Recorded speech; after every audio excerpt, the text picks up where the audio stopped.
الله الله الله.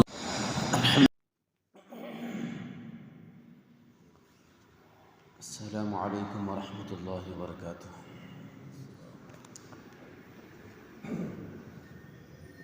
الحمد لله رب العالمين، والصلاة والسلام على سيد الأنبياء والمرسلين وعلى آله وأصحابه أجمعين. أما بعد، فأعوذ بالله من الشيطان الرجيم. بسم الله الرحمن الرحيم. لن ينال الله لحومها ولا دماؤها ولكن يناله التقوى منكم. وقال النبي صلى الله عليه وسلم: من وجد سعة فلم يضحي فلا يقربن مصلانا، أو كما قال رسول الله صلى الله عليه وسلم.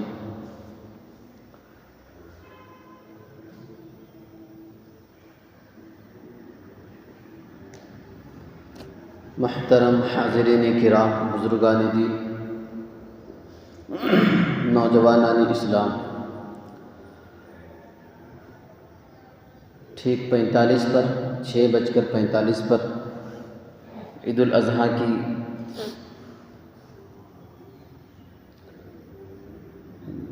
نماز کھڑی ہو جائے گی. اس سے پہلے کچھ، چونکہ آج کا دن ایک بہت بڑی عظیم قربانی اور ایک عظیم عبادت کا دن ہے، جس میں اللہ کے یہاں اس عبادت کے علاوہ کوئی اور عبادت پسندیدہ نہیں ہے.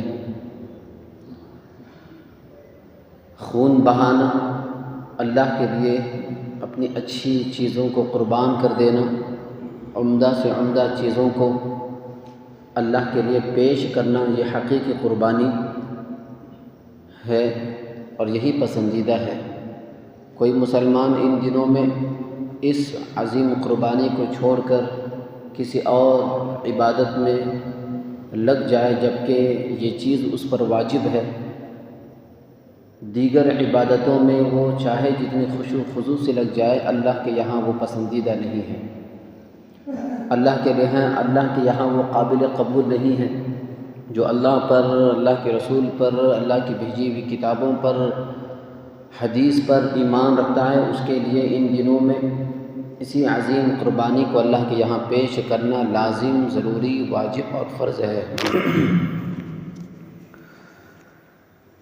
قربانی کا عمل ہر امت میں، ہر قوم میں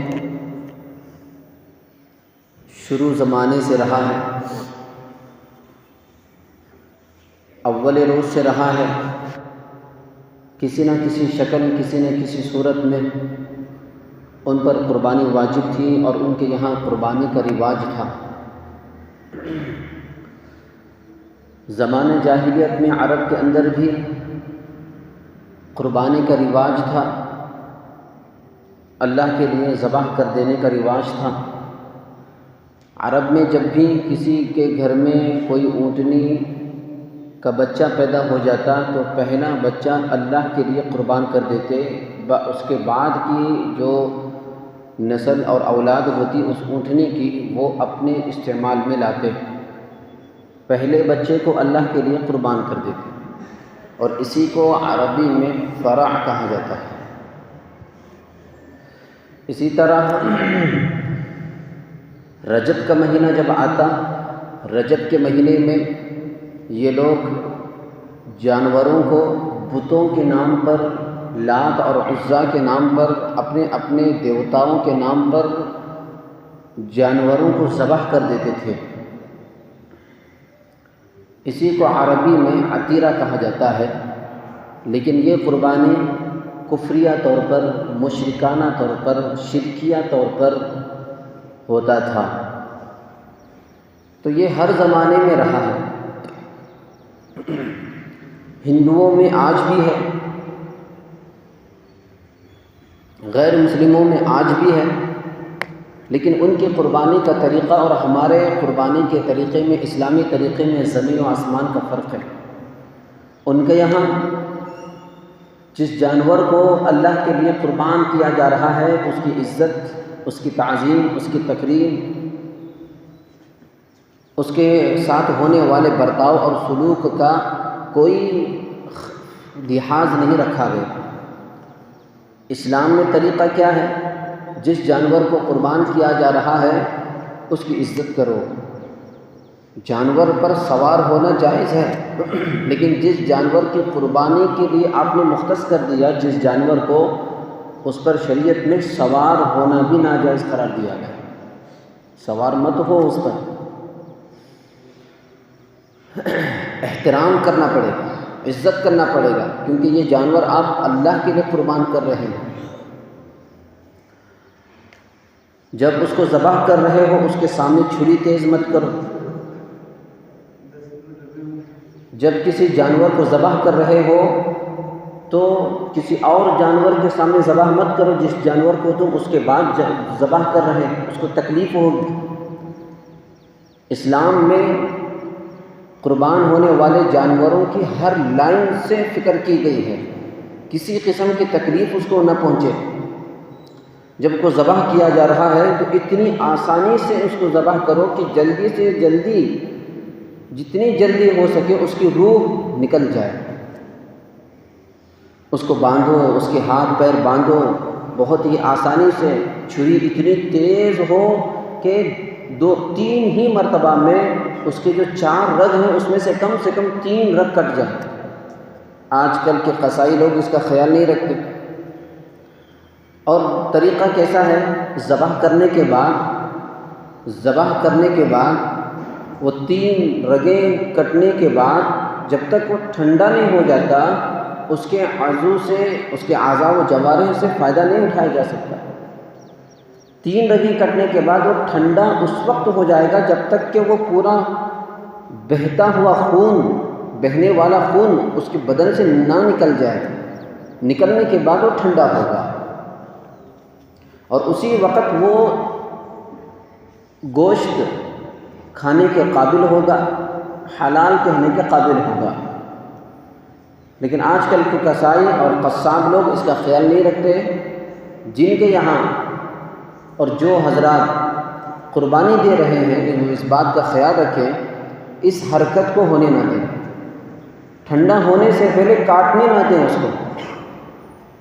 جلدی میں مجھے وہاں بھی جانا ہے، مجھے یہاں بھی جانا ہے، اس جلدی کے چکر میں ٹھنڈا ہونے سے پہلے اس کی گردن دھڑ سے الگ کر دیا جاتا ہے۔ یہ بہت مناسب نہیں ہے۔ تو یہ ہمارے یہاں بہت ہی انصاف کے ساتھ جانور کی عزت اور تکریم کا خیال رکھتے ہوئے یہ طریقہ کہا گیا ہے۔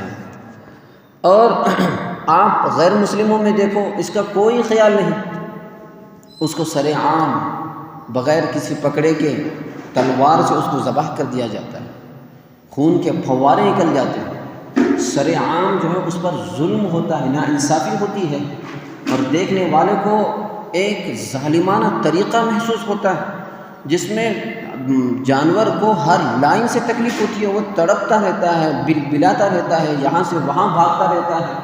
یہ ہے طریقہ۔ اور پھر جو شخص ذبح کر رہا ہے اس کو چاہیے کہ وہ یا تو یہ کہ خود سے ذبح کرے دعائیں پڑھ کر، چاہیے تو یہ کہ خود سے ذبح کرے، جس پر قربانی واجب ہے اور جو اپنا جانور ذبح کر رہا ہے خود سے اس کو ذبح کرے۔ اگر ایسا نہیں ہو سکتا تو پھر اللہ کے یہاں جو مطلوب ہے، پسندیدہ ہے، پسندیدہ طریقہ وہ ہے جو آپ کے نزدیک معتبر ہے، آپ کے نزدیک جو تقویٰ اور پرہیزگار ہے، ان لوگوں کو جو اللہ کے چہیتے اور پسندیدہ اور طور طریق پر چلنے والے لوگ ہیں ان کے ہاتھ سے آپ ذبح کرائیں۔ یہ اللہ کے یہاں بہت پسندیدہ ہے، تو ان کے ہاتھ سے آپ ذبح کرائیں اگر آپ خود ذبح نہیں کر سکتے۔ لیکن قصائی لوگوں سے ذبح نہ کرنا یہ بہتر ہے، کیونکہ اکثر ان لوگوں میں یہ دیکھا گیا جب وہ کٹ کرتے رہتے ہیں، کٹنگ کرتے رہتے ہیں اور اس کام میں وہ مشغول رہتے ہیں تو اکثروں کے منہ میں گٹکا رہتا ہے، اکثروں کے منہ میں۔ تو وہ اگر آپ ان کو کہیں گے تو وہ گٹکا منہ میں رہے گا وہ کیسے پڑھے گا دعائیں، کیسے ذبح کرے گا، کیا پتہ ہے۔ مرغیوں کی دکانوں میں بھی بہت مشکل سے وہ لوگ جو ہے کرتے ہوں گے، اور جب ان سے کہا جاتا ہے کہ کیوں نہیں کرتے آپ اس کا خیال، کہتے ہیں کہ بھئی ہر دن 700 800 900 جو ہے وہ مرغیاں ہوتی ہے، ہم کس کس کا خیال رکھیں گے۔ بہت غلط بات ہے۔ تو اس کا خیال رکھنا، لحاظ رکھنا بے انتہا ضروری ہے۔ قربانی کہتے ہیں، قربانی کا کہتے ہیں اراءۃ الدم، خون کے بہانے کو، فی طرق مخصوصۃ وفی ایام مخصوصہ، خاص طریقے سے اور خاص دنوں میں ذبح کرنے کا نام قربانی ہے، اضحیہ ہے۔ تو یہ عمل اگر آپ فی ایام مخصوصۃ، یہی دن 3 دن ہیں، امام شافعی رحمۃ اللہ علیہ نے ایک اور دن کا اضافہ کیا، وہ ان کی رائے ہے۔ اور قربانی جو واجب ہے، یہ چاروں فقہا کے نزدیک الگ الگ طریقے ہیں، الگ الگ جو ہے ان کی رائے ہے، جس میں حضرت امام ابو حنیفہ رحمۃ اللہ علیہ فرماتے ہیں کہ قربانی واجب ہے، اور دیگر حضرت امام مالک، امام احمد بن حنبل، حضرت امام شافعی، یہ ان کی ایک الگ رائے ہے۔ لیکن راجح جو قول ہے وہ واجب کا ہے، تمام پر واجب ہے، ہر آدمی اپنی طرف سے اس کو جو ہے قربانی ادا کرے۔ قرآن کریم میں کئی جگہ قرآن کریم میں کئی جگہ اللہ تبارک و تعالیٰ نے جہاں پر نماز کا ذکر کیا، وہیں پر مالی عبادت کا بھی ذکر کیا، جیسے اقیموا الصلاۃ وآتوا الزکاۃ، نماز قائم کرو اور زکوٰۃ ادا کرو۔ بدنی عبادت کے ساتھ ساتھ مالی عبادت کا ذکر اللہ تعالیٰ نے سینکڑوں جگہ کیا ہے، لیکن قربانی والے عمل میں 2 ایسے موقع ہیں جہاں پر اللہ تعالیٰ نے نماز کے ساتھ ساتھ قربانی کے عمل کو ذکر کیا، جیسے فَصَلِّ لِرَبِّكَ وَانْحَرْ، فَصَلِّ لِرَبِّكَ وَانْحَرْ، اے نبی جی آپ نماز پڑھیے اور نحر کیجیے۔ نماز پڑھنے کے ساتھ قربانی کرنے کا حکم دیا جا رہا ہے، جبکہ ہر جگہ جو ہے نماز کے حکم کے ساتھ زکوٰۃ کا حکم تھا۔ پتہ چلا قربانی واجب ہے، ضروری ہے، فرض ہے صاحب نصاب پر۔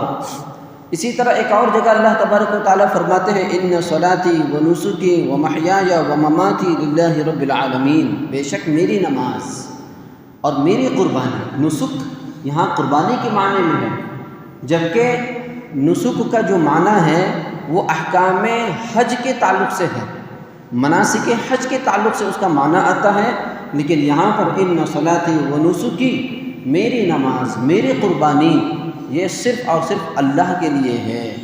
یہ ہر چیز، ہر عبادت، ہر بندگی اللہ کے لیے ہونا چاہیے۔ تو قربانی واجب ہے صاحب نصاب پر، عاقل ہو، بالغ ہو، نابالغ پر نہیں، عقل مند ہو، بے وقوف پر اور پاگل پر قربانی واجب نہیں، مسلمان پر قربانی واجب ہے، غیر مسلم پر قربانی واجب نہیں ہے، اس کا مسلمان ہونا شرط ہے۔ اسی طرح صاحب نصاب ہونا ضروری ہے۔ صاحب نصاب کا معنی ان دنوں میں کسی کے پاس نصاب کے بقدر اگر مال ہے تو اس پر قربانی واجب ہے۔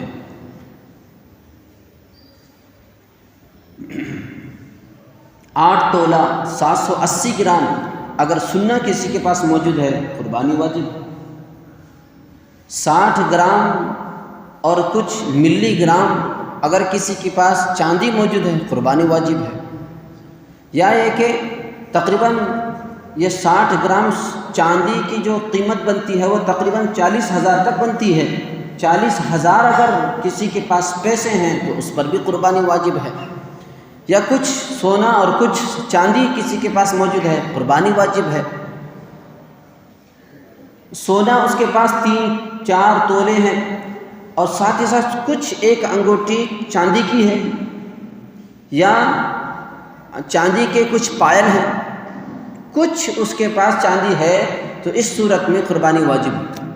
تو آپ کو کس نے میرے پاس اتنا ہی ہے اتنا ہی ہے، تو جتنا بھی ہوگا تھوڑا بھی اگر آپ کی بیوی آپ کی بیگم سونے کے ساتھ اگر چاندی کی بھی مالک ہے اس پر بھی قربانی واجب ہے۔ صرف آپ کی طرف سے ادا کرنا یہ کافی نہیں ہے، ان کی طرف سے ادا کرنا چونکہ ان پر واجب ہے، ان کی طرف سے بھی ادا کرنا آپ پر واجب ہے۔ اگر آپ کو اپنی بیوی پر واجب نہیں کروانا ہے تو آپ اس سے چاندی مانگ لیں، بیچ دیں اور اس کے بدلے میں سونا خرید لیں، صرف سونا رکھیں اور وہ 8 گرام تک نہ پہنچ جائے۔ 8 گرام سے 8 تولے تک اگر وہ کم ہیں، 8 تولے سے کم ہیں تو قربانی واجب نہیں ہے، زکوٰۃ بھی واجب نہیں ہے۔ تو خیر یہ چیزیں ہیں، بہت ساروں سے یہ دیکھا گیا، بہت سارے لوگ اپنے گھر کے مرحومین کی طرف سے ادا کرتے ہیں۔ میرے والد صاحب کا پچھلے سال انتقال ہو گیا، میری والدہ کا اس سال انتقال ہو گیا، میرے دادا کا انتقال ہو گیا، دادا کی طرف سے ادا کرنا چاہیے، والد کی طرف سے، والدہ کی طرف سے ادا کرنا چاہیے۔ تو لہٰذا ان نیتوں سے قربانی دے دیتے ہیں، لیکن اپنی قربانی بھول جاتے ہیں، اپنے اوپر جو واجب ہے پہلے وہ ادا کرنا پڑے گا۔ اگرچہ کہ آپ حضور کی نیت سے قربانی دے رہے ہیں، نفل قربانی میری طرف سے، حضور کی طرف سے، میری جانب سے، صحابہ کی طرف سے، آل رسول کی طرف سے، اس طرح اگر آپ نے نیت کی لیکن اپنی طرف سے ادا نہیں کیا تو پھر کیا؟ ثواب تو پہنچے گا لیکن جو آپ کا فریضہ ہے وہ ادا نہیں ہوا۔ پہلے وہ دیکھیں اپنے اوپر جو واجب ہے اس کی طرف سے بھی ادا کرنا چاہیے، اپنی بیوی پر واجب ہے چونکہ وہ صاحب نصاب ہیں، ان کی طرف سے بھی آپ کو ادا کرنا چاہیے۔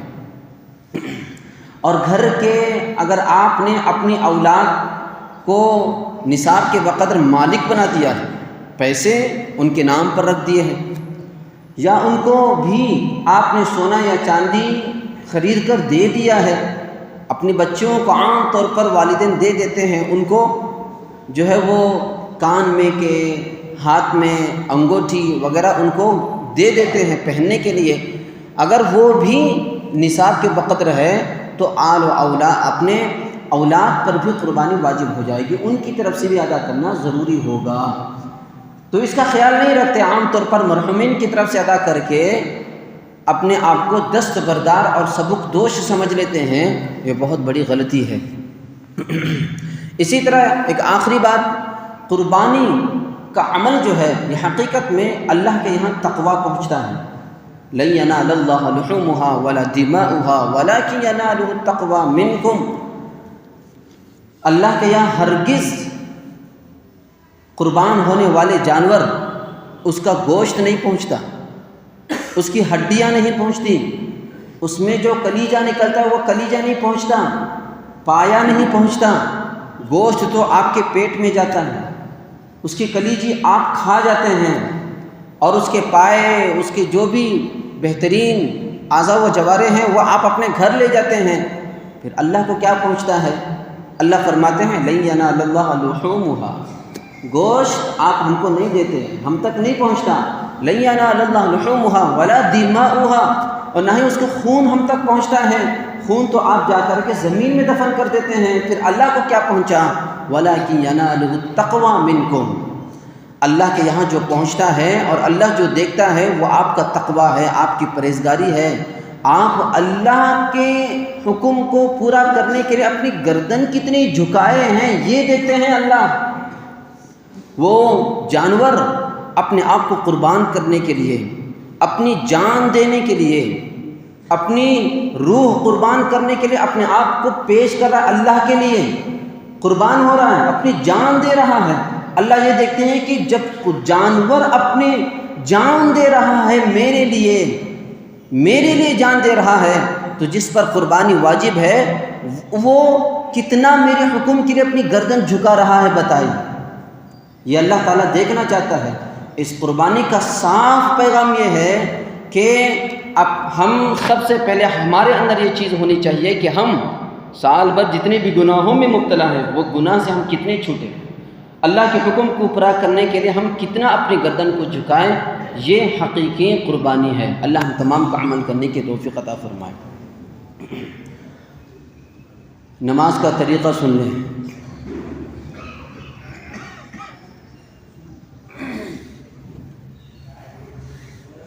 عید الاضحیٰ کی جو نماز ادا کی جاتی ہے وہ ہو بہو عید الفطر کی نماز کی طرح ہے، بس آپ کو اس میں نیت کا فرق کرنا ہے۔ وہاں پر آپ عید الفطر کی 2 رکعت، یہاں پر عید الاضحیٰ کی، تو نیت یوں کریں گے، عید الاضحیٰ کی 2 رکعت واجب نماز 6 زائد تکبیروں کے ساتھ ادا کرتا ہوں واسطے اللہ کے، رخ میرا کعبہ شریف کی طرف، اللہ اکبر، تابع اس امام کے۔ اس طرح آپ کو نیت کرنا ہے۔ نیت کر کے آپ اپنے ہاتھ کو کانوں تک اٹھائیں، کانوں تک اٹھائیں اور پھر ہاتھ چھوڑ دیں۔ پہلی رکعت میں ہاتھ چھوڑ دیں، ہاتھ کانوں تک اٹھائیں اور پھر ہاتھ باندھ لیں۔ پھر امام صاحب ثنا پڑھیں گے۔ ثنا پڑھنے کے بعد امام صاحب اللہ اکبر کہتے ہوئے اپنے ہاتھوں کو کانوں تک اٹھائیں گے، پھر چھوڑ دیں گے، پہلی تکبیر۔ پھر اس کے بعد اللہ اکبر کہتے ہوئے امام صاحب اپنے ہاتھوں کو کانوں تک اٹھائیں گے، آپ کو بھی اپنے ہاتھوں کو کانوں تک اٹھانا ہے، پھر چھوڑ دینا ہے۔ پھر تیسری تکبیر پر اللہ اکبر کہتے ہوئے اپنے ہاتھوں کو کانوں تک اٹھانا ہے، پھر اس کے بعد اپنے ہاتھوں کو چھوڑنا نہیں ہے بلکہ باندھنا ہے۔ امام صاحب سورہ فاتحہ پڑھیں گے، ضم سورہ ادا کریں گے، ضم سورہ پڑھیں گے، اور پھر اس کے بعد رکوع میں چلے جائیں گے۔ رکوع میں تسبیح پڑھی جائے گی، پھر قومہ ہوگا، حسب معمول جس طرح نماز ادا کرنا ہے اس طرح نماز ادا کریں گے، رکعت ادا کریں گے۔ پھر دوسری رکعت کے لیے جب کھڑے ہو جائیں گے تو وہاں پر آپ کو ہاتھ اٹھانا بھی نہیں ہے، تکبیر کہتے ہوئے سیدھا کھڑے ہو کر اپنے ہاتھوں کو باندھ لینا ہے۔ امام صاحب سورہ فاتحہ پڑھیں گے، ضم سورہ پڑھیں گے، پھر اس کے بعد رکوع میں جانے سے پہلے اللہ اکبر کہتے ہوئے اپنے ہاتھوں کو کانوں تک اٹھائیں، پھر اللہ اکبر کہتے ہوئے اپنے ہاتھوں کو کانوں تک اٹھائیں، پھر تیسری تکبیر میں بھی اللہ اکبر کہتے ہوئے اپنے ہاتھوں کو کانوں تک اٹھائیں، پھر چوتھی تکبیر پر آپ کو اللہ اکبر کہتے ہوئے اپنے ہاتھوں کو کانوں تک نہیں اٹھانا ہے بلکہ سیدھے رکوع میں جانا ہے۔ رکوع میں جائیں گے، تسبیح پڑھیں گے، قومہ کریں گے، دونوں سجدہ ادا کریں گے، حسب معمول جس طرح نماز ادا کرنا ہے اس طرح نماز آپ کو ادا کرنا ہے، اور پھر اس کے بعد سلام پھیر کر نماز ختم کر دینا ہے۔ اس کے بعد نماز کے ختم پر خطبہ پڑھا جائے گا، دونوں خطبے پڑھیں گے، پھر اس کے بعد دعا ہوگی، اس کے بعد آپ فارغ ہو جائیں گے۔ نماز یہ جو ہے یہ ہو بہو جس طرح ہم عام نماز پڑھتے ہیں 2 رکعت ویسے ہی ہے، فرق صرف اتنا ہے پہلی رکعت میں ثنا کے بعد 3 تکبیریں زائد ہے، دوسری رکعت میں رکوع سے پہلے 3 تکبیریں زائد ہے، باقی ساری کی ساری نماز حسب معمول نماز کی طرح ہے۔ کھڑے ہو جائیں۔